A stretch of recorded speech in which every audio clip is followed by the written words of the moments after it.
Hello, and welcome to It's Your Lymph, a podcast about all things immunity, health, beauty, and longevity.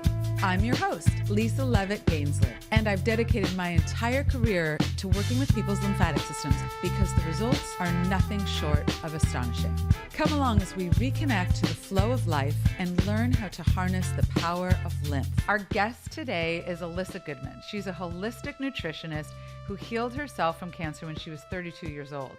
In this episode, we talk about the importance of your immune system and ways you can build it, the ways you can strengthen it, and how it is deeply connected to your lymph system that not every physician talks about.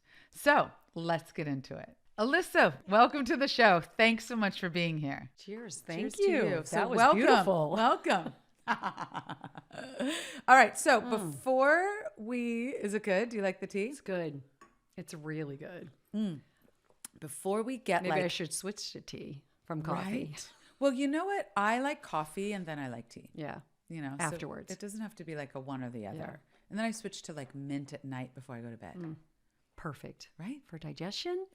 And calming. Beautiful. Yeah. Get in bed with a book, cup of tea, right? Yeah. Sleep. All right. So we're going to talk about the pod and then we're going to talk about you. We're going to get into a little bit of your story in a minute. But we put together a few icebreaker questions. All right. You ready? I'm ready. The first one, what is your favorite flower? Oh, it's orchid. Ooh, why? That's so funny. When I was buying flowers for you, I almost chose an orchid and I was like, no. Tell me that. Tell me why that's your favorite. I just love that because it's a plant and it stays longer. Yes. I mean, they're just so exquisite, all the different colors. Are I don't know. I fell in exquisite. love with them years ago. Okay. Yeah. All right. I like that. And what is your favorite place you've traveled? Oh, we just went to Marrakesh. Oh Morocco. my God. Yeah. That's where I'm going to go. It was fantastic. I mean, the senses and the smells and the food and the colors. The colors. The landscape. Right? It And was the people. fantastic. I hear the people are amazing. People are so wonderful and the nice. design of the buildings. Yep. I'm going. And also that arid humidity. Yeah, I love the temperature. That calls to my constitution. Me too. All right. If lymph could talk, what would it say? If your lymph could talk? Flow. Let's flow, baby. I love that. Do you feel in flow at the moment? I do. How do you feel? I feel in flow. I feel so grateful and lucky and blessed with what I get to do for a living. And especially get to meet people like yourself. You know, I mean, I love the people that are in my pod in the wellness world that really do beautiful things. You know a lot of people. I just got lucky because it was the right place at the right time. 10 years ago when I started, it wasn't as big as it is today. Yes, that's true. Tell me a little bit about how you got started. Tell our listeners your story, your journey. I know it, but I don't, and you've been on a lot of podcasts, but not everybody knows some of that deeper story about Elissa Goodman. Tell me. It's a long story, so I won't go into We have all day. It's a long, I won't bore you, but you know, I got cancer at 32. So I'll jump so young. Fast forward, I was not very healthy all growing up, but a cancer at a young age at 32 before kids was really devastating. And going to all the doctors and how they treat you in this world and still do, they scare the living daylights out of you. I know. You know, I mean, you might die. You know, they don't even know the stage and you might die. I mean, it's crazy. Or they actually don't investigate maybe like the deeper way, like areas of why you got cancer. The fact that we still don't know. Right. And some of the treatments are the same we've been doing for 50 years. Yeah, they're I mean, prehistoric. there's immunotherapy, which is advanced, but and testing the particular cancer itself now that they do. But yeah, some of it is just like, can we move forward? I know. What's I mean, happening? there was one doctor, I was really like, oh, first of all, I was getting a massage. So this kind of like correlates a little to you. Yes. I was getting a massage sitting upright and the masseuse felt a lymph node on my collarbone. Oh. So I never really felt good or energized or any of that. And I just wouldn't have known what, you know, not feeling good felt like. But she felt this lymph node and she said, you got to go get it checked out. You shouldn't have a swollen lymph node there. That's and I'm right. sure Good you might for have her. felt Yes, some lymph I nodes have. in Yeah. the lymphatic system. Yes. And next thing I knew was lymphatic cancer. Wow. Yeah. And then One doctor, I went to a lot of doctors that weren't so cool. One doctor sat me down and said to me, this was so poignant in my life.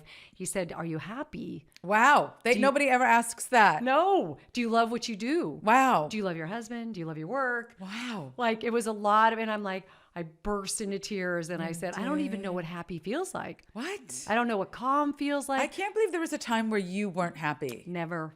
I was never happy. Wow. Not until, I would probably say, like, I truly, truly found peace and happiness. I didn't know what loving myself felt like.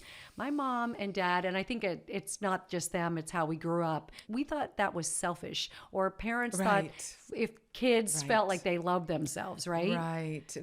It was a luxury that people of that era didn't have the luxury or the time for. Right. It was just kind of working out of the recession. Exactly. Right? Yeah. And that's what it was all about. So I didn't have that peace. Wow, I really am important here in the world. I really am important to myself. I really do need to take care of me first. That not in an ego way, but just in a self-preservation way. Well, I could cry how you basically have made that, knowing you, transition. You have transformed that to basically that's who you are and what you do and what you help people do now. Yeah, because That's for amazing. so many, 58 years, I think it was, that I didn't really have that. And I was always chasing, to get somewhere. And I don't even know where that was, that, destination. Yeah. And finally, when I just got to a place where I found that, peace, I was like, okay, that's my destination. I love and then that. all my health issues, even though I had health issues after the cancer, a lot of them, they kind of fell into place as well. What's interesting that I've worked with cancer patients for about 20 years. And I never really want to say this to people, but I'll slip it in at some point, that looking at toxic people in their life, toxic habits, stressful situations, stressful habit, and joy, that is a key component. I have observed that lesson with a cancer diagnosis, where you're not in flow, where you're not in joy. What do you need to shed or get rid of or give to yourself? Right. Going through that process. It's such a big part of the healing journey. I think it's the most important part of the healing journey, really. Yeah. I mean, I read a book years ago, Dying to Be Me, Anita Morjami. And just and then also another book came out, Radical Remission. Yeah, which is fantastic. And they all talk about that emotional, spiritual part, the stress, the love, that just, and flow. So what did you do to heal yourself from, it was thyroid cancer? It was Hodgkin's lymphoma. Okay. So what I did was a little bit of radiation because my family around me were so freaked out about the cancer diagnosis. I had to go that route for them. Right. But I didn't do chemo, which I was supposed to do. And I ended up going into whole healing journey for myself. I went into therapy. I read every self-help book. That's the key. I went and did yoga, started yoga at that time.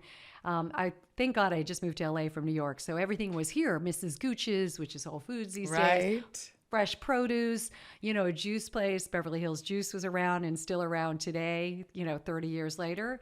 I juiced every day. I did colonics. I did acupuncture. I mean, I just explored everything. I'm an Aries, so I'm going to I'm going to go for it. I love that you're an Aries. Of course you're a fire sign. I know, exactly. So I was like, I'm going to do everything and then some. And I did. I was lucky. I healed. That's the other thing I do see that is also beneficial for people is when they embrace many modalities, Western, Eastern, complementary, all of it, I think is really beneficial. So then how did you become a nutritionist? What led you there? So 11 and a half years later after my diagnosis, my husband was diagnosed with cancer at 43 and a half. And he had non-Hodgkin's lymphoma, so another lymphatic cancer, which was so wild to have two parents with both have cancer. And he ended up going through 2 bone marrow transplants in a year and a half, and he died of fungal pneumonia. His immune system was so compromised, and he didn't make it. And it was really wild to watch this supposedly strong, healthy guy just go downhill in a year and a half. We had 2 girls at the time. Oh, I'm so sorry. How old were they? They were girls? 10 and 7. I was 13 when I lost my mom, so I get them. That is such a hard, yes. Yeah, that's a hard time. Yeah, they were traumatized. I was traumatized. Of course. And at that time, going in and out of the hospital with him, and I was so exhausted. And he passed away, and it took about a couple of years, and I was just fumbling, like, what do I do with my life? And now I'm the breadwinner. Now I'm sole parent, taking care of these girls. And I realized I kind of like dug back into that place of like, I got to get my health together, my strength, my energy back. Good for you. It was. And that was the best thing for them to see. It was. They say, my stepmom gave me the book called Motherless Daughters by Hope Edelman when she came into my life a year after my mother died. And they say a lot of the children's how well they do is based on the surviving parent. Mm-hmm. So when you thrive, it's such a great model for them. Right. So I've heard they're great kids, your girls, your young ladies. That was a rough time I have to say, for a lot of years during that period. But I would say I could cry too when I think about it, because I feel like I've given them this strength that they see that women can, rebuild themselves and just do what they want to do in their life and actually have passion and purpose, and also be stronger than they were before. I mean, I love the fact that they got to watch me do that. And also just I get to help them with that too. I love that. I love, I don't know, just it's great to empower them. And I think that was all meant to be. I was meant to be empowered myself and find that inner strength. And now I feel like I can do almost anything. So, I was a young girl when my mother died too. What were some of the empowering actions you did for your girls? How did you help them through that? What were some things that you could sort of lay out, not looking back, do you think? Well, I'd have to look back because I didn't do such a great job at the beginning. And for many years, I didn't until I really found my way, because I was floundering as well. Mm-hmm. So, I mean, until I really got found, again, going back to that self-love and self-respect and like inner strength, until I found that, I don't think I was able to really allow them their own like grieving process. Oh. So I was trying to control their grieving process and also sort of shortcut it for them. Like, hey girls, that happened, but let's get moving and get, on with life. And they couldn't. Of course. And it was I did such a disservice to them. Yeah. My stepmother was uncomfortable having me talk about my mom. She was uncomfortable with me having photos of her, even in my room. Thank God my dad was amazing and my brother was amazing. They were rocks for me. But my stepmom got me into therapy. Mm-hmm. So she saved me in that way. And she tried in her ways. And we came a long way together. But I did get the girls into therapy too. Yeah. I did. I mean, one resisted, one took it, Yes. Found some men in our life that were really rocks as well, that helped them along the way. That's good. Yes. So, they also say the grieving process, it's also different at different ages, which I think is so interesting when you look back at that. But I do think it builds a resilience, learning to, rely on yourself. And then I imagine they saw you get that self-loving piece down. Mm-hmm. Yeah. I mean, just doing what I'm doing and helping others as well. And just, being able to like tap into their pain and their suffering. Yeah. I think that helped me tap into my girls' pain and suffering, and also allow them to have pain and suffering. That was the hardest part. Like my generation of parenting, I'm only a few years younger than you, but I had kids later than you. Is, they don't want their kids to suffer. Right. And my husband and I are always sort of like, y'all need to suffer and y'all need to like learn some resilience, and no tutor, no one's doing your homework. I don't even know how to do your homework. You're just going to sit there, and that's what your teacher's for if you don't get it. Yeah. True. Like, no one's going to do it. If you don't get your homework, then you didn't understand the lesson. So go ask your teacher. Right. But it just these like resilient lessons. I mean, they're still working on that, but that is such an important piece that when you lose a parent, you have to do on your own. You do. You have to like dig deep and like really rely on yourself, like you said. Yes. And I'm really proud of them now. I mean, it's incredible the women they've become and are becoming. Yeah. I mean, I don't go a day without like thinking about them and talking to them and my relationship with my mom was never great and still isn't today. So I think I also had this desire to change. Yes, to have a different relationship. Yeah. So one of the questions I wanted to ask you today is, how do you think our childhood affects our immunity? It's huge. It's absolutely, I mean, I know myself growing up, my mother was very controlling and very, just wanted it her way. I never had a say in what I needed to do or or wanted to do, or basically what my opinion was. So that my immune system was very compromised for most of my young adult life. Wow. And I was in and out of the hospital with a low blood cell count. I mean, wow. And I felt like I was labeled a sick kid. She liked it when I was sick. It was like, okay, Alyssa's sick now. I get to take care of her and I'll be nice to her. So it's a little creepy story, I'm sorry to say, but it definitely affected me hugely. Yes. Yeah, I see that. And I think as a parent, I'm curious what you think about this, but as a parent, like, we think we're not screwing our kids up, but like, I know I am. Yep. I try so hard not to. And then one of them will say something to me and I'm like, oh, dagger in my heart. And there's also this fine line between raising kids now that have voices, but also feeling like your voice isn't the most important voice in the room. Right. Like, my children don't run my household.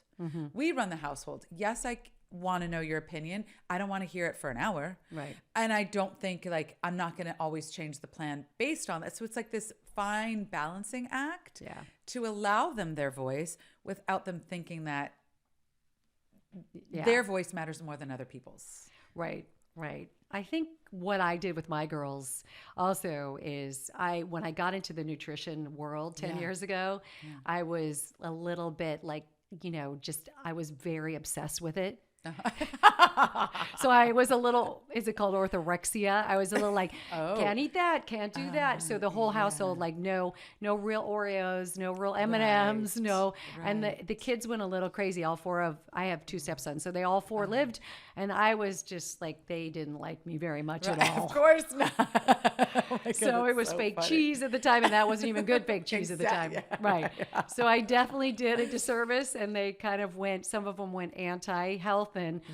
But my girls did come around because we started juicing early, and they were like, I'm not drinking that green juice before I go to school. I mean, no one else has to do that. But now they're like our big juicers and love all the health stuff. But at the beginning, I took sugar out of the house, and that did a big disservice. They couldn't get it. They could get it elsewhere. Outside. Yes, and so then they'd go binge on that when they weren't at home. Yeah. Right. So it was not the best. I wish I had a little more. It's hard. Parenting's hard. Yeah. Some mellow ground there. That leads me to the next question. What are the foundational practices from a nutritional perspective that keep our immune system healthy, that keep our lymph system healthy? And are they different at different ages? So the foundations to help support your immune system, which is also your lymphatic system.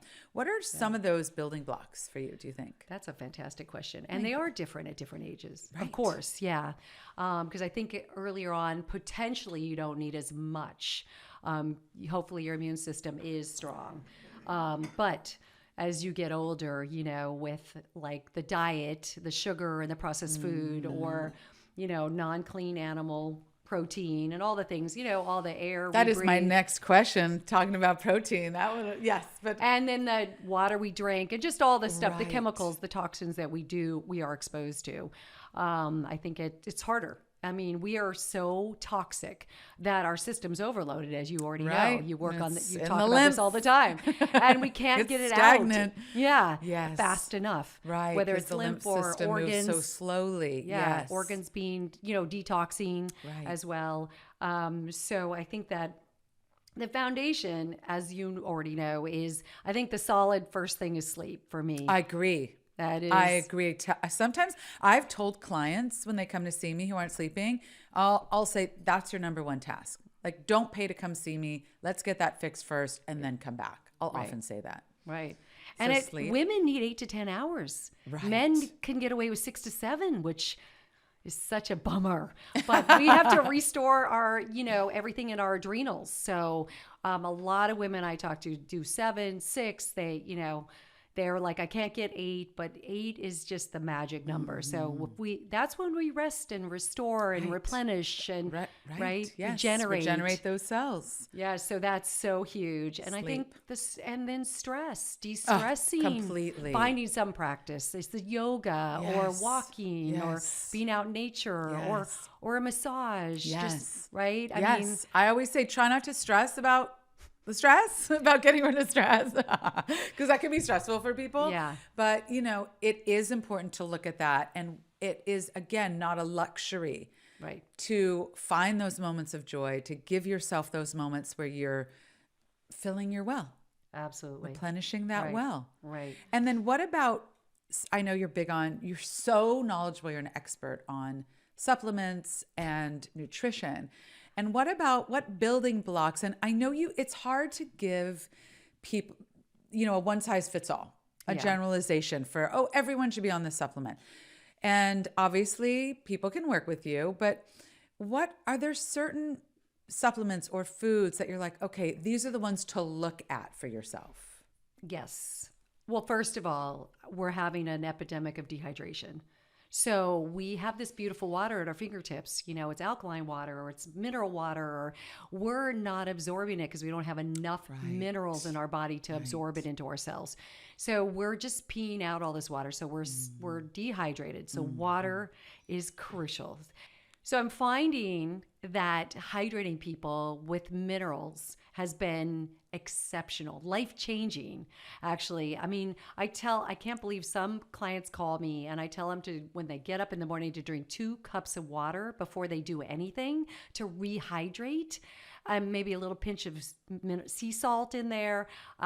It's life-changing for them. They're like, oh my God, my whole day feels different. So that has been like huge in terms of, we need the water, as you know. Yes. We need to flush out, toxins in the body. We need hydration. Women need 90 ounces. Men need 124 ounces. We're not getting that amount of water, and we're not actually absorbing it into our cells. I love the way you speak on the actual ounces instead of having to do math and calculate your body weight in ounces. I feel like that's such a hard calculation to tell people. It is half your body weight, but usually sometimes that does us a little disservice. So we're eating a lot of dehydrating foods. We're taking over-counter meds. They're synthetics. They dehydrate us. Animal protein dehydrates us. Cow dairy, all of that dehydrates us. We don't know that. It's not just the coffee. So what other foundational building blocks, either nutrition or supplements, do you also Well, vitamin D is vitamin D hands big. down. Yeah. I mean, nowadays they're finding if your blood work doesn't say over 50 ml on the blood work, you're not going to feel energized. You're not going to feel, cognitive function, like high cognitive function. I mean, it's good for gut health. It's especially amazing for immunity. So 60 to 80 ml on your blood work should be where your vitamin D is these days. And what about kids? Like, can you start kids that young on vitamin D, or do they not need that? You could, because we absorb our D in the summer, especially if we're out in the sun. Right. But by the end of October, it's gone in our body. We have, so really it's important November, December, winter months to have vitamin D, even for kids. Okay. Maybe it's a low dosage for kids, but most of my clients are on 5,000 IU or even 10,000. And when they start to not feel good, they even increase it more. Vitamin D can actually help you feel better from any kind of illness by increasing it during that time you don't feel good. I love that. Any other nuggets? C, liposomal C is I know we have absorbic C, we have all different kinds of C, but liposomal C is the one that absorbs the best. And that has been like a home run because it's an antiviral. It helps restore your adrenals, and it's an immune builder. So would you have people do that in the morning, in the afternoon? Do you have to eat? Well, the D, I do liposomal D and K2 together, these two, because K2 helps it go into the bones, the D.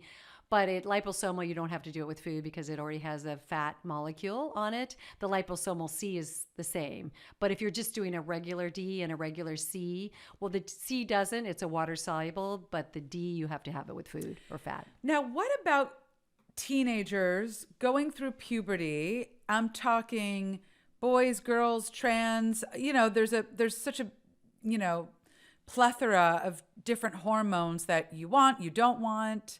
What do you say to teens about supplements? Of supplements. Well, there are, a lot of times it'd be great to have some of these teens tested. I don't know why we don't test them just once to see where their hormones are at. I had this story where I had an 18-year-old boy who had major anxiety, and we sent him to get his hormones tested. And it was just kind of a fluky thing, and found out his testosterone was at the stage of an 80-year-old. Wow. Yes. So, I mean, it would be, I don't know, we don't test teens. So it'd be great to see where their hormones are at. I would love to get my son tested. Because you can do precursors for hormone builders. There's all kinds of things out there. Even taking a multi for a kid is great. Now the gummies, they're some really high-end, beautiful gummies. Like Mary Ruth makes great products. I love her. Yeah. And I think it's great to start kids early. I agree with that. And probiotics too, liquid probiotics. All right. So talk to us about probiotics. I could have you here all day talking about supplements. Probiotics, prebiotics, postbiotics. How do you know what, where, when, how? I know. It's overkill. There's the supplements are overkill. Everything's overkill these days. Yes. It's a little scary, but I've been on probiotics for years and testing different ones. And I know I feel better when I take certain probiotics. So I experiment on myself, then I experiment on my clients. I just feel like we need that beneficial bacteria, whether it's in a probiotic capsule. And I think we need to take like 50 billion, 100 billion, 200 billion. I mean, we need a lot because we don't absorb all of that when we actually take it. And then I love food-based probiotics. So the Cocoyo Yogurt, like 4 ounces of that, like GTS Kombucha makes a Cocoyo Yogurt. 4 ounces is 100 billion probiotics. It's phenomenal. That's awesome. I know. So there's some good, I feel like we, if we build up our immunity in our gut, it is with a lot of times with probiotics as well. Our mood is there. Yes. Our serotonin is produced in our gut. So probiotics are very helpful for that. They're helpful for weight loss, digestion. They're helpful for protecting you from getting any viruses or things into your intestines where you shouldn't have. I do want to talk to you about digestion, and I want to talk to you about constipation, which you must see a lot. I see so much constipation. And some people say, I'll say, how's your digestion? And they'll say, oh, it's great. I have to take X, Y, and Z in order to go to the bathroom. I'm like, well, then it's not great. Right. And I just wanted to ask you, like, a dependency on magnesium or something, even though it's just, it's natural, it's still your organs, the motility, the peristalsis are not doing it on their own, that it requires a little extra help. And that's where I recommend abdominal lymphatic massage and obviously a diet change. So I'm just curious what you think about supplements and magnesium for constipation. I love them. You I do? love Okay, magnesium. okay. I won't be mad at it then. Only because 100% of the population is deficient in magnesium. And magnesium is crucial for body functions and for gut health. So it's not just about, increasing motility. It's just magnesium is important for calming the central nervous system, for calming everything down, for sleep. And, and it does help like the food flow through the intestines when everything is calm. Right. And Right. So I think that sometimes it's really crucial. There's certain nutrients in our society that we are deficient in, and they're so important for overall health and well-being. Right. Okay, one last supplement question. What do you think about omegas? I mean, I love omegas because they're so important for inflammation and cognitive function and mood. Again, that's another one that everyone's deficient in because we get a lot of 6 and 9s. We don't get the balance of the good omega, which is the 3s, the DHA and EPA. And how worried are you about omegas eating fish and all the mercury in the fish? Are we worried about that? I'm worried. Yeah. I am. I don't want people to overdo it. I don't want them to overdo anything. Overdo supplements, overdo food, right? Overdo anything. There has to be some balance. Mm-hmm. Yeah. Speaking of that, I want to ask you a question, if I am allowed to. Of course. This is just a flowing conversation. Yes. I'm a little obsessed with lymphatic system, and you're the lymphatic queen in my book.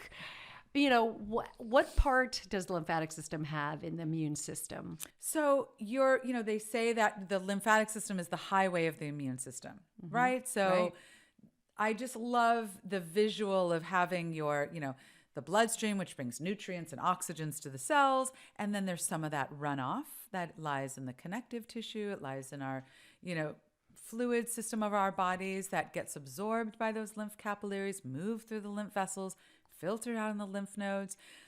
And just this beautiful balance of taking care of our I would love people to understand that taking care of your immune system is taking care of your lymphatic system. Yeah. And when you take care of your lymphatic system, you are also taking care of your immune system, which is part of your gut health and your brain health and your breast health. Right. Right. So it's not a separate system.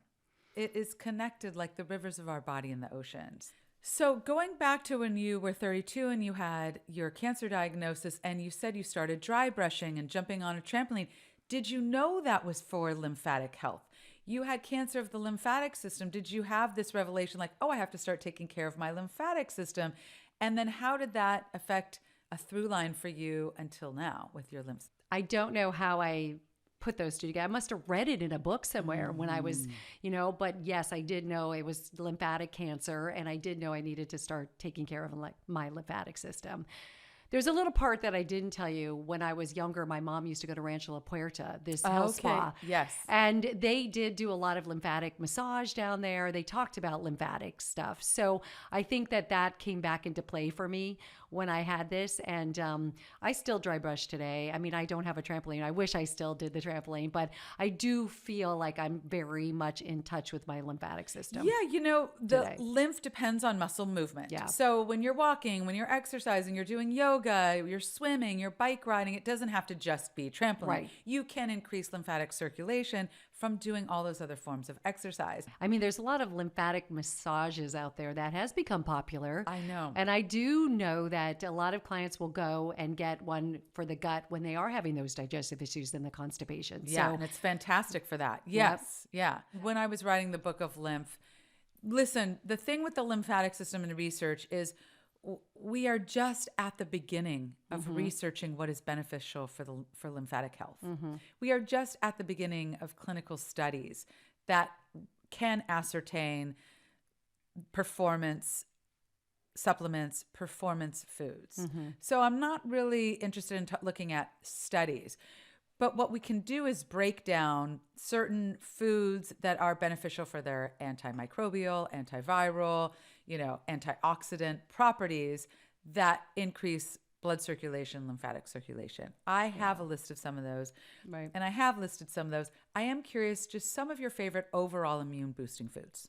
I love food. So I love all kinds of clean, whole, organic food. And lots of veggies and also leafy greens and, clean animal protein. I'm a 80-20 girl. So 80% plant-based, 20% animal protein.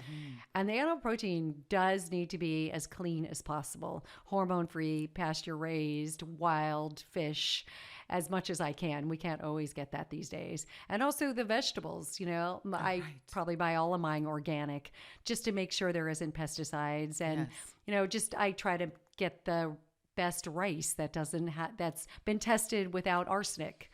There's certain brands that I will buy, but I just try to buy the cleanest. What are your favorite grains? Because grains is an issue. The pesticides, there's so many things in grains that are damage to the gut. I know. So what are your favorite brands? I love complex carbs of gluten-free grains. So I love quinoa and wild rice and black rice, or sprouted brown rice are some of my favorite grains. I'll do all the gluten-free grains like teff and, sorghum and, like I said, quinoa. But I love all of those. And I just buy really certified organic, clean as possible, because some of those are on the cleanse. Because complex carbs, like I was saying with the grains, and with like carrots and beets and sweet potatoes and things like that, they have minerals, like we were talking earlier, which calm down the body and the central nervous system and help absorb hydration. So what do you think of tofu? I love tofu. You do? So you're not worried about the estrogen? That's a whole myth.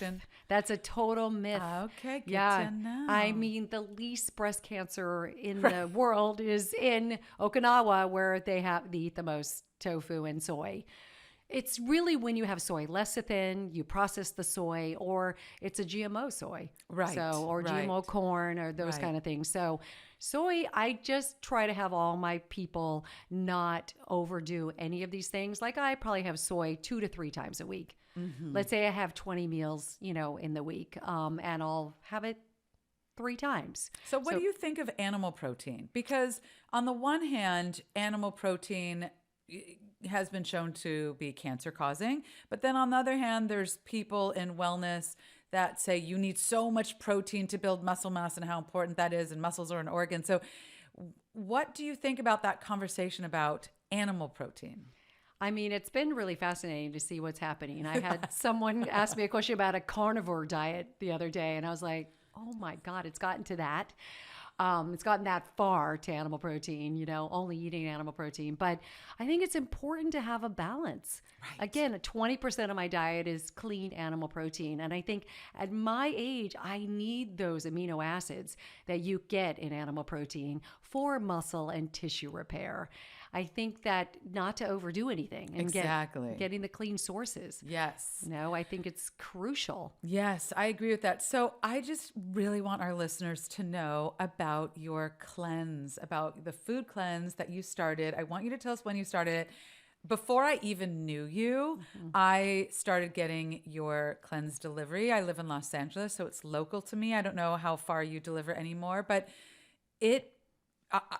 I shed some pounds in just 5 days, and I felt great. I felt vibrant. You package your cleanse in these beautiful jar containers. So I would just take them to the office with me, and I had something easy. My blood sugar didn't crash. I felt full, satiated, happy. My skin was glowing. So can you talk to us a little bit about your cleanse, please? I know. I'm a fan. I love this cleanse. I love being able to feed people and also spreading the word without meeting them. Even people coming up to me and saying they've done the cleanse who I haven't met. I love that. I just want people to see what it's like to eat real, healthy, organic food that's not inflammatory.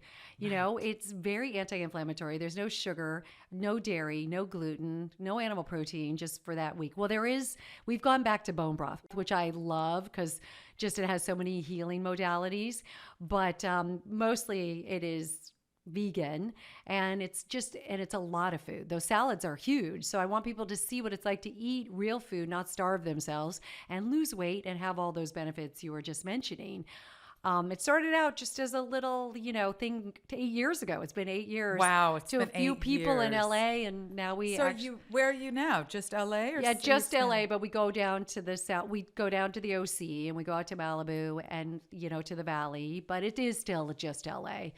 Because the quality needs to be very high for me. I appreciate how fastidious you are about the quality of this cleanse and the ingredients. I just love it.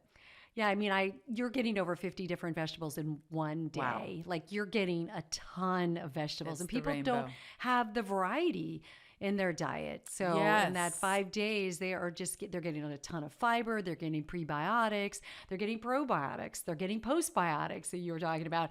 I mean, they're getting antioxidants, phytonutrients. I mean, they're getting everything they need to sustain themselves.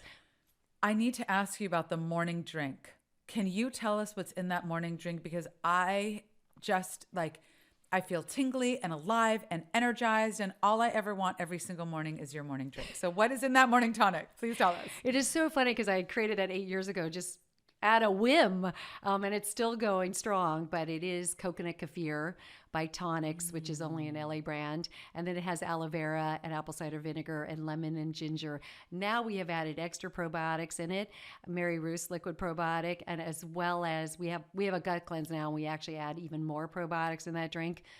And then we have chlorophyll in that drink now. So we've just expanded on it. It's so good. It is. It is so good to wake up and also, get the hydration, get the probiotics on an empty stomach, wake up your enzymes with the apple cider vinegar. So there's a lot going on in that drink. And also lowering inflammation with the chlorophyll, and detoxifying the gut. That's also so important for your lymphatic system. I want to just talk to you about inflammation. How do you see it in your clients? How do you see inflammation manifest and where in your clients?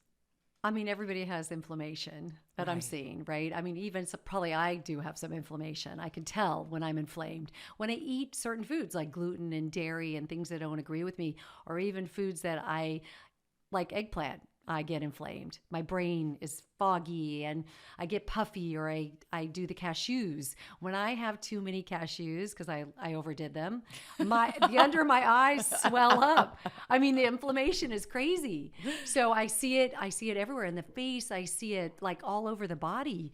I'm testing everybody for. Are you for the inflammation markers? Yeah. Yeah, I'll see that too in my practice. I'll see inflammation. Obviously there's beneficial inflammation when it's acute, if you cut yourself. But then this chronic inflammation that is at the root of every disease. Yeah. Part of the job of the lymphatic system is to regulate the fluid balance of the body, which is inflammation. It's the lymphatic system job to pick up the excess hormones and fluids that the blood system doesn't reabsorb. So your lymphatic system is beneficial to help move out some of that inflammation. I can tell in clients if I'm looking at them, and oftentimes if I'm massaging them. And people, as I teach lymphatic self-massage, they're starting to feel that too. They'll feel that tissue quality just underneath the surface of the skin. And what I love, when I love teaching lymphatic self-massage, with hands, not with a tool, because you will get sensitive to feel the tissue quality change. And then you're really moving things out. And that's when people will feel, if they massage a part of their body, I often have people massage one side and then the other side, and they could tell how sluggish the other side and heavy the other side is. Right. Where they haven't worked. They'll say the side they massage feels lighter, freer. That's how we all want people to feel, whether it's with the food you're talking about, the nutrition that you're so gifted in helping people with, lymphatic self-massage. It all just commingles, We're all here to just kind of walk each other out of the inflammation paradox, I suppose. I love that. You're right. No more inflammation, right? It's just inflamed brains, inflamed guts, inflamed faces. Yes. Yeah, I'm all about settle. I do love to, have some food joy that's inflammatory sometimes. Right. But then I'll just do lymphatic self-massage. I'll do some Epsom salt. Then I'll start eating cleanly. Like, I'm not somebody who does things 100%. Yeah. There's, like you said, 80-20. Yeah, absolutely. There's that flexibility. And I think that I would love people to impart after this conversation is not to give yourself a hard time. We both work with a lot of cancer patients, and a lot of them do clean up their diet. And then some of them give themselves a hard time then when they eat something they shouldn't. Right. Yeah. And I want people to feel empowered to just occasionally eat something that brings them joy and not guilt themselves over it. Absolutely. I love chocolate. I love dark chocolate. I did hear about a study where they're saying so much of the dark chocolate has lead in it. It does. You heard about this? I have. Of course you've heard about this. Scary. We just, everything has something bad in it, right? Oh my God. Coffee even has mold and mycotoxins. We love coffee. So yes, exactly. Yeah, we just have to be careful. Like, again, have some chocolate, but don't have a ton of it and don't overdo it. Yeah, I don't have it every day. I rarely do. Okay. Good. So I love you so deeply. I love you so much. And this conversation really spoke so much to my heart. I hope people felt that in their hearts too. Not only are you a wealth of information, I always say you're an encyclopedia of nutrition and supplements, but the love and passion you have, not just for what you do, but also you as a person, really shined through on this episode, especially talking about your loss and your family and your kids. And I just want to thank you for coming and spending this time with me. My heart grew even bigger for you. So thank you for sharing all that with us today. Oh my God. That was so beautiful. Thank you for saying that to me. I mean, that just makes my day, my week, my month. Oh, I'm so glad. And I want people to know where they can find you on Instagram at Elissa Goodman, ELISSA Goodman.com and ElissaGoodman.com. You also wrote a book called Cancer Hacks. I did. Which I think everybody should have on their bookshelf. And I love this cleanse that you have for people in LA and the OC. It's fantastic. Is there anything else and people can see you one-on-one? Absolutely. Right? Yeah. One of my favorite things to do. Get to the root cause of their health issue. Yes. As well as I have a new book that I'm working on. So it's called Pro-Aging Hacks. I am very much dedicated to turning back the biological clock because I feel so good at my age. Yes. 62. How old are you? 62. Look at you. Gorgeous. I'm going to be 63. Inside and out. And I just feel great. I feel better than I did at 32. Yeah. So if I can help people age in that way and still have energy and mental clarity and do all the things they want to do in their life, that's the ultimate. So how can somebody work with you? I have a website, so you can just go on the website and sign up on a one-on-one session. ElissaGoodman.com. Yes, ElissaGoodman.com. And where can we find your books? On Amazon. Amazon has everything, doesn't Yes. it? So for our closing segment of It's Your Lymph podcast, we have a little in and out of flow question for you. Of course you do. Because it's all about flow. What do you do to keep in flow? What I do to keep in flow is, well, it is about, really grounding myself every day. It's either whether it is meditation in the morning, it's stretching, yoga, a little bit, maybe not hours, but just to get myself grounded is huge when I get out of bed, as well as, I do a green juice. I feel like that's my flow. I have green juice that just flows through my lymphatic system and through my bloodstream and into my cells and just really helps, get things moving in my body. I feel like that's huge. And also I love being with people. Yes. That's my flow. I love learning from people like yourself. I love being in the presence of someone who also is in flow. And how do you know when you're out of flow? Oh, How does what are the cues for you? I know they're different for every person, but I'm just what are the signals for you? For me, I would say that I just feel like foggy headed and I can't think clearly. I feel like my heart's closed off. A bit of, something's going on where I've taken on too much energy of other people, because we do that, right? And I need to release it. So I feel very heavy in my body and my head feels not clear. And maybe I'm not going to the bathroom enough, really fully eliminating through the day. Thank you for saying those things. I think it's so important for people to understand that it can look as simple as brain fog, and there are things you can do. We're going to do a segment later called Let's Lymph, and it's an actionable item, and we're going to do a brain fog lymphatic self-massage for listeners. But I also want people to know, yes, how beautiful about your heart. It is true if we might find ourselves snippy with our partner, or snippy with another parent at our kid's school, or we might just feel just less patient. And that is a signal that the heart is looking for something. Mm-hmm. I love that. Well, thank you so much for being here, Elissa. I just adore you. I know I've said that a million times. I think people are going to be able to find you, work with you, learn from you. And the whole idea of this show is for people to find ways to connect again with their flow and being in flow.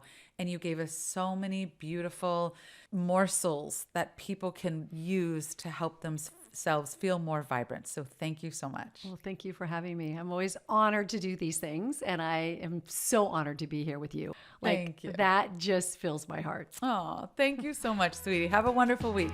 You too.